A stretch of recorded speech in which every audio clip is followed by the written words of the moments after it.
Hello students, कैसे हैं आप सब। मैं हूं एसपी शर्मा और स्वागत है आपका एक नए चैप्टर में। हड्डियां और मांसपेशियां अर्थात बोन और मसल्स। हम सभी जानते हैं कि हमारे शरीर में हड्डियों से मिलकर कंकाल तंत्र बना होता है। हमारे शरीर का आकार हड्डियों के कारण ही स्थिर होता है, अर्थात हड्डियों के माध्यम से ही हमारे शरीर का आकार निश्चित होता है। यदि हमारे शरीर से हड्डियों को निकाल दिया जाए तो हमारे शरीर का कोई आकार नहीं रह जाएगा और उन हड्डियों के ऊपर मांसपेशियां स्थित होती हैं, जिनके द्वारा शरीर को बनावट मिलती है, अर्थात आकार हड्डियों के द्वारा निर्धारित होता है। जबकि उस आकार के बाद जो मांसपेशियां होती हैं वो शरीर को सुडौल तथा शरीर के ये भी आकार में निर्धारित होती हैं, किंतु यह शरीर की लंबाई एवं चौड़ाई का निर्धारण स्वयं नहीं करती हैं। अब जितने भी संसार में जीव पाए जाते हैं, चाहे वो छोटी मछली हो और नीली व्हेल आप जानते हैं, जो ब्लू व्हेल होती है संसार की सबसे बड़ी जीव होती है। ठीक है, तो उन सभी के शरीर में सभी मेरुदंडी हड्डियों और मांसपेशियों की सहायता से गति करते हैं। हम भी हड्डियों और मांसपेशियों की सहायता से अपने शरीर के विभिन्न भागों में गति कराते हैं। हड्डियों और मांसपेशियों का एक साथ हड्डियां और मांसपेशियां एक साथ कार्य करती हैं और हमें अपने शरीर को हिलाने अथवा चलाने के लिए भी ये सहायक होती हैं। अब सबसे पहले हम बात करेंगे कंकाल तंत्र की। कंकाल तंत्र क्या होता है? कंकाल तंत्र के विषय में अभी हमने जाना। कंकाल तंत्र हमारे शरीर की सभी हड्डियां कंकाल या कंकाल तंत्र बनाती हैं। कंकाल तंत्र अर्थात यह एक ढांचा होता है हमारे शरीर का, जिसके माध्यम से हमको आकार मिलता है। एक वयस्क व्यक्ति के शरीर में 206 हड्डियां होती हैं। ये शरीर का ढांचा बनाने के लिए दृढ़ता के साथ आपस में जुड़ी रहती हैं। उनमें से कुछ शरीर के आंतरिक भागों को ढकती और सुरक्षित करती हैं। इसीलिए कंकाल तंत्र के 3 कार्य हैं। सबसे पहला कार्य, यह हमारे शरीर को गति प्रदान करते हैं, अर्थात यदि हमारे शरीर में हड्डियां नहीं होंगी तो हम गति नहीं कर सकते। आप सोच सकते हैं कि यदि हमारे शरीर से सभी हड्डियों को निकाल दिया जाए तो हमारा शरीर कैसा होगा और क्या हम उस समय गति करने योग्य होंगे या नहीं होंगे। सेकंड पॉइंट हम बात करते हैं कि यह हमारे शरीर के लिए ढांचा बनाता है, ढांचा जिसके माध्यम से हमें आकार मिलता है। और थर्ड पॉइंट, यह आंतरिक अंगों की सुरक्षा करता है, अर्थात हमें बाह्य आघातों से सुरक्षा प्रदान करता है। नेक्स्ट, एक बच्चे में एक वयस्क व्यक्ति से अधिक हड्डियां होती हैं, अर्थात जब बच्चा जन्म लेता है तो उसमें 300 हड्डियां होती हैं और जब वह धीरे धीरे बड़ा होने लगता है तो उनमें हड्डियां कम होने लगती हैं और जब बच्चा वयस्क हो जाता है तो उनमें 206 हड्डियां ही शेष बचती हैं। जैसे जैसे बच्चा वृद्धि करता है कुछ हड्डियां एक साथ जुड़ती जाती हैं। हड्डियां आकार में भी वृद्धि करती हैं। एक निश्चित उम्र के बाद हड्डियों में वृद्धि बंद हो जाती है, लेकिन हड्डियों के जीवित ऊतक हमेशा टूटी फूटी हड्डियों की मरम्मत करने के लिए वृद्धि करते रहते हैं। सजीव ऊतकों को भोजन और ऑक्सीजन की आवश्यकता होती है, इसीलिए हड्डियों में रक्त वाहिनियां दौड़ती हैं। इनमें तंत्रिका भी होती है जो इनमें फैली रहती है, इसीलिए जब हड्डी टूटती है तो इनमें दर्द होता है। अब हम इनके विषय में, हड्डियों के विषय में एक छोटी सी चर्चा और करें कि जो मस्तिष्क की हड्डियां होती हैं, खोपड़ी की हड्डियां होती हैं, यह हमारे मस्तिष्क की रक्षा करती हैं। जो यहाँ की हड्डियां होती हैं यह हमारे मस्तिष्क की रक्षा करती हैं। जो भुजाओं की हड्डियां होती हैं वह हाथ की हड्डियां उन्हें चलाने में सहायता करते हैं, जिनके माध्यम से हम किसी वस्तु को उठा सकते हैं। और जो फेफड़े के ऊपर की अस्थियां होती हैं वह अस्थिपंजर फेफड़े और हृदय की रक्षा करता है। इन्हें हम रिब्स भी कहते हैं, अर्थात पसलियां कहते हैं। इनकी संख्या 24 जोड़ी होती है, सॉरी 12 जोड़ी होती है, जिन्हें हम 12 दो खंड में होते हैं, जिन्हें हम 12 जोड़ी या 24 कहते हैं। नेक्स्ट, यदि हम चर्चा करें कि कोशिका भित्ति, जो यहाँ की ये हड्डी है, यह कोशिका भित्ति हमारे शरीर को मुड़ने में सहायता करती है। जब हमें कहीं बैक होना होता है या कहीं घूमना होता है तो जो हमारे कूल्हे की हड्डी होती है या मेरुरज्जु होती है, ये दोनों मिलकर सहायता करती हैं। और इसी प्रकार जो कूल्हे की हड्डी होती है चलने और हमें सीधा रहने में भी सहायता करती है। इसी प्रकार पैर की हड्डी हमें चलने में सहायता प्रदान करती है, और जो पैर के पंजों की अंगुलियों की हड्डियां होती हैं वो टखने की हड्डी से जोड़े रखने में भी सहायता करती हैं। और जो रक्तवाहिनिकाएं होती हैं, रक्तवाहिनिकाओं के साथ रक्तवाहिनिकाओं के साथ हड्डियां जुड़ी रहती हैं, जिनसे जब यह टूटती हैं तो हमें दर्द होता है।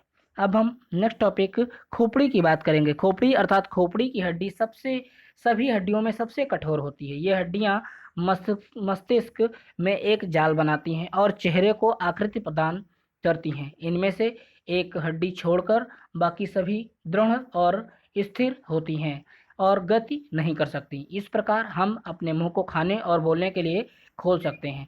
आप सभी जानते हैं कि जो हमारा पूरा चेहरा होता है, इस चेहरे के दो भाग होते हैं। यदि हम अपने यदि हम अपने मुंह को खोलें तो हम देखेंगे एक ओंठ के ऊपर वाला भाग होता है और एक ओंठ के नीचे वाला भाग। तो जो नीचे वाला भाग होता है, सिर्फ वही, इस पूरे चेहरे में सिर्फ वही हड्डी होती है जो गति कर सकती है। अर्थात मुंह में नीचे होंठ वाले पार्ट या जो हमारी ठुड्डी होती है, सिर्फ वही भाग गति कर सकता है, जबकि मुंह में ऊपर का भाग गति नहीं करता है। और चेहरे की हड्डियों में आंख, नाक और कान और मुंह के लिए एक खाली जगह होती है। दांत जबड़े की हड्डियों में फिट होते हैं। नेक्स्ट, मेरुदंड। मेरुदंड अर्थात बहुत सी छोटी हड्डियां एक साथ रीढ़ रज्जु या मेरुदंड से जुड़ी होती हैं। ये हड्डियां जो कशेरुकाएं कहलाती हैं। एक वचन में कशेरुका, इसलिए रीढ़ को एक वचन में इनको कशेरुका कहते हैं, और ये बहुत सारी होती हैं इसीलिए इनको कशेरुकाएं कहा जाता है। इसीलिए रीढ़ को मेरुदंडी कॉलम भी कहते हैं। कशेरुकाएं जैसे दाना बीच में खाली जगह होती है और इनमें तंत्रिका का एक समूह फैला रहता है जिन्हें रीढ़ रज्जु कहते हैं। जैसे छोटे छोटे दाने रस्सी में फैले रहते हैं। रीढ़ रज्जु गर्दन, कमर और कूल्हे से होकर गुजरती है। यह खोपड़ी में जुड़ती है। रीढ़ की छोटी छोटी हड्डियां आपस में रबर की तरह दिखने वाले ऊतक के द्वारा एक दूसरे से जुड़ी होती हैं, जिन्हें उपास्थि कहते हैं। उपास्थि हड्डियों को एक दूसरे के ऊपर फिसलने में सहायता करती है, जिससे हम अपनी गर्दन और पीठ को आसानी से मोड़ और घुमा सकते हैं। अब देखिए, हम आपको एक बात बताते हैं। आप सभी जानते हैं कि हमारे शरीर में हड्डियां और उपास्थि दो होते हैं, अर्थात अस्थि और उपास्थि दो प्रकार होते हैं। अस्थियां कहीं भी होती हैं, अस्थियां मुड़ती नहीं हैं, अर्थात जो इनका जो आकार होता है वो स्ट्रेट होता है, सीधा होता है। जबकि जो उपास्थि होती हैं वो लचीली होती हैं, अर्थात जिनके माध्यम से हम कहीं घूम सकते हैं या अपने कमर के माध्यम से पेट के सामने हम झुक सकते हैं। तो यह हमें केवल उपास्थि के माध्यम से ही सहायक होता है। नेक्स्ट यदि हम चर्चा करें कि 12 जोड़ी मुड़ी हुई अस्थियां अस्थिपिंजर बनाते हैं और जो हृदय और फेफड़ों को सुरक्षित करती हैं। ये हड्डियां मजबूत और लचीली होती हैं। जब हम सांस लेते हैं तो ये बाहर की तरफ गति करती हैं और सीने को फैलाती हैं। इसी प्रकार पसलियों में 10 जोड़े रीढ़ और उरोस्थि में एक साथ जुड़े होते हैं, जो सीने के बीच में फैली होती है। अंत में 2 जोड़े केवल रीढ़ से जुड़े होते हैं। हमारी एक लंबी हड्डी ऊपर की भुजा में होती है, यह कंधे की हड्डी से जुड़ी होती है। आगे की भुजा में 2 हड्डियां होती हैं, ये ऊपर भुजा की हड्डी को कोहनी से जोड़ती हैं। ये कलाई की हड्डी से भी जुड़ी होती हैं। कलाई कलाई आप जानते हैं, हाथ में जो हमारे हथेली का पोर्शन होता है, उसे हम बीच के भाग को, जो हाथ और कलाई एक जगह से घूमते हैं, उसे हम हाथ में जो गदेली होती है, हथेली, वहाँ के बीच के भाग को हम कलाई कहते हैं। तो कलाई हड्डी हथेली की हड्डी से जुड़ी होती है और हथेली की हड्डी उंगलियों की हड्डियों से जुड़ी होती हैं, और प्रत्येक उंगली में 3 हड्डियां होती हैं, जबकि अंगूठे में केवल 2 हड्डियां ही होती हैं। हम सभी देख भी सकते हैं, यदि हम अपनी उंगलियों को मोड़ें तो हमारी उंगलियां 3 जगह से मुड़ सकती हैं, जबकि अंगूठा हमारा सिर्फ 2 जगह से मुड़ सकता है। और यह स्पष्ट करता है कि हमारे उंगलियों में 3 हड्डियां होती हैं, जबकि अंगूठे में सिर्फ 2 हड्डियां होती हैं। नेक्स्ट, जांघ की हड्डी शरीर की सबसे लंबी हड्डी होती है। यह कूल्हे की हड्डी और पैर की 2 हड्डियों से जुड़ी होती है।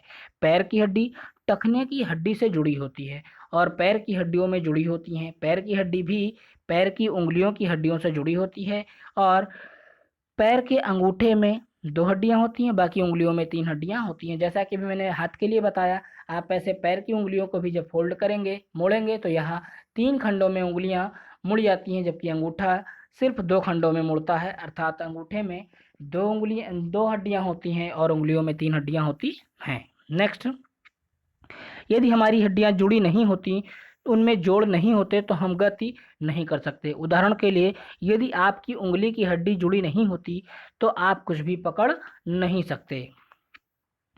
हमारे सभी जोड़ एक समान गति नहीं करते। कूल्हे के जोड़ को गति कराने के लिए पैर को गति कराना पड़ता है। क्या आप अपने पैर को घुटनों के जैसे स्वतंत्र रूप से घुमा सकते हैं? आप कंधे, कोहनी, कलाई और भी जिस अंग पर भी कर सकते हैं, जोड़ को घुमाने की कोशिश कीजिए। अब हम अलग तरह के जोड़ रखते हैं। कुछ जोड़ खोपड़ी जैसे जोड़ की तरह स्थिर होते हैं, ये नहीं हिलते हैं।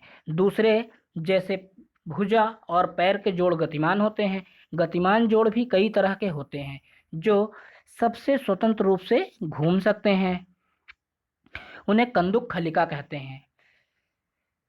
जो जोड़ घूम सकते हैं उन्हें हम क्या कहते हैं? कंदुक खलिका कहते हैं। ऐसे जोड़ कुल्हे और कंधे में होते हैं। ऐसे जोड़ में प्रत्येक हड्डी का आकार गेंद की तरह होता है। यह दूसरी हड्डी से एक कटोरे की तरह फिट हो जाता है। जो हड्डी सॉकेट में फिट होती है वो जोड़ के चारों तरफ घूम सकती है। उदाहरण के लिए, भुजा की ऊपरी हड्डी कंधे के जोड़ में फिट होती है, इसीलिए भुजा इस कंदुक खलिका के चारों तरफ घूम जाती है। नेक्स्ट, घुटने और टखने के जोड़ को कोर संधि कहते हैं। ये दरवाजे के या पेन नाइफ के कोर की तरह कार्य करते हैं। ये हमारे पैर और भुजाओं के आगे और पीछे की तरफ घूमने देते हैं, लेकिन हम उन्हें सीधी तरफ नहीं घुमा सकते। पैरों की उंगली और हाथों की उंगलियों के जोड़ को कोर संधि कहते हैं। नेक्स्ट, हड्डियां किससे घूमती हैं? मांसपेशियों से। शरीर में प्रत्येक हड्डी जो घूम सकती है मांसपेशियों से जुड़ी होती है। मांसपेशियां हड्डियों से कुछ कठोर बादल जैसी वस्तु, जिन्हें कंडरा या नसें कहते हैं, के द्वारा जुड़ी होती हैं।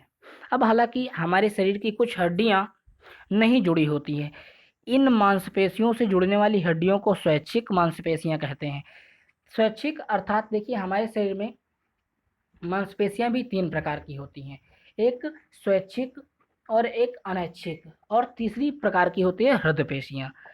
स्वैच्छिक अर्थात जो हमारी इच्छा से कार्य करते हैं उन्हें हम स्वैच्छिक कह देते हैं, और जो मांसपेशियां हमारी इच्छा से कार्य नहीं करती हैं वो अनैच्छिक हो जाती हैं। जबकि हृदय पेशियां केवल हृदय को गति कराने में सहायता करती हैं। अब मांसपेशियों में यदि हम स्वैच्छिक की बात करें तो हम अपने हाथों को अपनी इच्छा से घुमा सकते हैं। मांसपेशियां हृदय को धड़कने में, भोजन नलिका में पहुंचाती हैं, उन्हें अनैच्छिक मांसपेशियां भी कहते हैं। मांसपेशियों पर हमारा कोई नियंत्रण नहीं होता है। अपना उल्टा हाथ अपनी सीधी भुजा पर रखिए। अपनी सीधी भुजा को कोहनी के बल आगे करिए, आगे की तरफ झुकाइए और इसे ऊपर की तरफ घुमाइए। क्या आप अपना बायां भुजे के साथ नीचे कठोरपन महसूस करते हैं? यह मांसपेशी आपकी भुजा के ऊपर खींचती है। एक कुर्सी पर बैठिए। जैसे आप अपने पैर को सीधा करके बैठते हो, अपनी जांघ के पैर का भाग अपने घुटने के ऊपर रखें। क्या आप कुछ घूमता हुआ महसूस करते हैं? यह मांसपेशी आपके पैर को ऊपर की तरफ खींचेगी। जब मांसपेशी हड्डियों से जुड़ती हैं, यह हड्डियों को खींचती हैं और इसे चलाती हैं।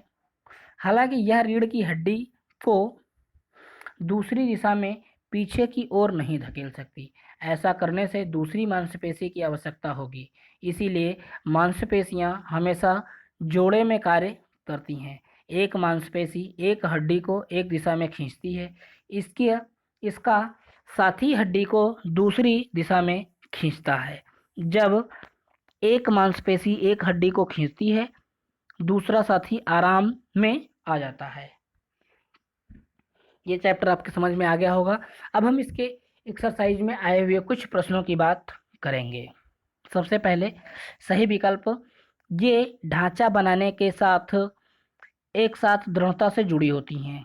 इनमें से कौन? हड्डियां।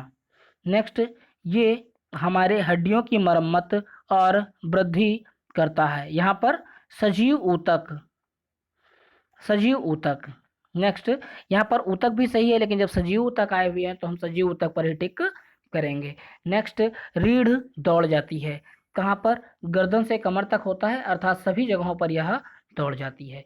मुड़ी हड्डियों के जोड़े अस्थित या अस्थि पंजर बनाते हैं। यह इनकी संख्या 12 होती है, अर्थात 12 मुड़ी हड्डियों के जोड़े अस्थि पंजर बनाते हैं। पसलियों के आखिरी 2 जोड़े केवल होते हैं, रीढ़ के पास होते हैं। नेक्स्ट, आगे की भुजा में 2 हड्डियां होती हैं। अब रिक्त स्थान भरिए। जो हड्डियां रीढ़ से बनती हैं उन्हें कशेरुकाएं कहते हैं या कशेरुकाएं कहलाती हैं। नेक्स्ट, मांसपेशी कंडरा नसों द्वारा हड्डियों से जुड़ती हैं, अर्थात पहले में क्या हो जाएगा? कंडरा। नेक्स्ट, यदि हम चर्चा करें, प्रत्येक उंगली में 3 हड्डियां होती हैं। रीढ़ स्तंभ की हड्डियां मांसपेशियों के द्वारा जुड़ी होती हैं। कोहनी और घुटनों के जोड़ कोर संधि जोड़ होते हैं। नेक्स्ट, खोपड़ी के अधिकतर जोड़ स्थिर होते हैं, इसीलिए इन्हें अचल जोड़ कहलाते हैं। शुद्ध वाक्यों का चयन करना है। शुद्ध वाक्य अर्थात जब हम अपने शरीर के विभिन्न भागों को हड्डियों और मांसपेशियों की सहायता से घुमा सकते हैं, यह कथन सत्य है। नेक्स्ट, एक वयस्क व्यक्ति के शरीर में 306 हड्डियां होती हैं, नहीं, यह कथन असत्य है, क्योंकि वयस्क व्यक्ति के शरीर में कितनी हड्डियां होती हैं? 206 हड्डियां होती हैं। बच्चे में वयस्क व्यक्ति की अपेक्षा ज़्यादा हड्डियां होती हैं, सत्य। बच्चे में बालक जब जन्म लेता है तो उनमें सबसे ज़्यादा हड्डियां होती हैं, और जैसे जैसे वह बढ़ता जाता है उनमें हड्डियां कम हो जाती हैं, क्योंकि वो हड्डियां आपस में जुड़ जाती हैं, और एक वयस्क व्यक्ति में केवल 206 हड्डियां ही शेष बचती हैं। और कूल्हे की हड्डियां उठने, खड़े होने और चलने में सहायता प्रदान करती हैं, यह कथन भी सत्य है। अब हमको कॉलम से मिलान करना है। कॉलम को मिलाइए। निश्चित आयु के बाद हड्डियां जो होती हैं वह हड्डियां वृद्धि करना बंद कर देती हैं। नेक्स्ट, सभी सजीव ऊतक भोजन और ऑक्सीजन की आवश्यकता इन्हें होती है। खोपड़ी की हड्डी जो होती है वो शरीर सबसे कठोर हड्डी होती है, और रीढ़ को भी कहा जाता है, क्या कहा जाता है? कशेरुका खाना कहा जाता है। और बहुत सी हड्डी एक साथ जुड़ती हैं और रीढ़ और मेरुदंड के रूप में ये जुड़ती हैं। इनमें से कुछ क्वेश्चंस आए हुए हैं जिनकी चर्चा हम लोग बाद में करेंगे। यहाँ पर एक क्रियाकलाप आया हुआ है।